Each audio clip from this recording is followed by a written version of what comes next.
Olá! Bem-vindo ao meu canal. Sou o professor José Júnior, mais conhecido como Professor Júnior, em Campinas.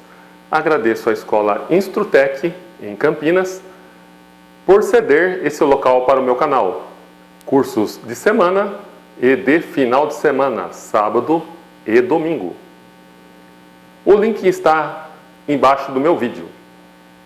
Vamos começar por esse circuito aqui, que é um multivibrador astável, mais conhecido como pisca-pisca. Se você analisar ele de acordo, você vai ver que ele não era para funcionar, mas ele funciona, tá? O que acontece? Esse circuito aqui, ó, R1 e R2, é igualzinho ao circuito que tem o R3 e R4, tá?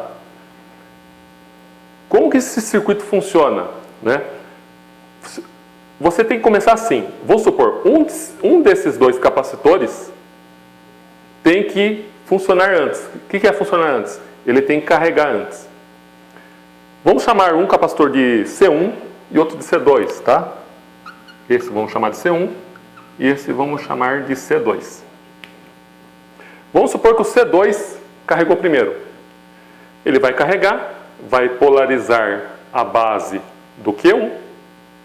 O Q1 vai funcionar como se fosse uma chave eletrônica e vai acender o LED L1.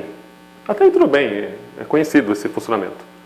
Depois, ele vai carregar o capacitor C1, né, e vai, daí esse aqui desliga e esse aqui liga. Esse aqui ligando através do capacitor C1, né, pela base aqui, daí o LED L1 apaga e o LED L2 vai acender porque o transistor Q2 vai estar saturado como se fosse uma chave eletrônica e o LED L2 acende. E daí continua, né? Acende L1 de volta, apaga L2, acende L2, apaga L1, é um pisca-pisca. Tudo bem, até aí o funcionamento perfeito. Só que para pensar, se ele realmente fosse dois circuitos, esse circuito aqui fosse igualzinho a esse, né? Mas você vai parar, Júnior, mas é igual, né? R1 é 330 ohms, R4 é 330 ohms. O R2 e R3, 10 kΩ, 10 kΩ, né? O capacitor aqui, vamos supor, vamos colocar um valor aí, 10 microfarad, 10 microfarad. Daí são dois capacitores iguais também, né? Então esse circuito aqui está com o capacitor de 10 micro, esse também está com o capacitor de 10 micro. Então são dois circuitos iguais. Mas para pensar, se realmente fossem iguais, os dois capacitores iriam ou carregar juntos, né, no mesmo tempo, ou iriam descarregar ao mesmo tempo.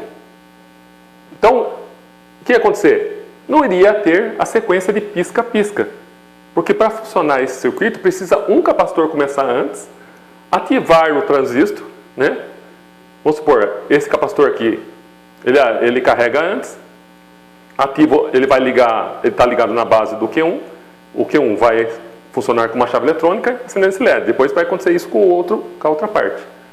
Mas se os dois fossem realmente iguais, ou os dois carregam ao mesmo tempo, daí não tem como os dois transistores, daí vamos supor que saturou os dois transistores. E depois, quem vai descarregar quem? Não vai ter essa sequência. Então o que acontece, né? Pela lógica, esse circuito não era para funcionar. Mas funciona. Funciona pelo seguinte.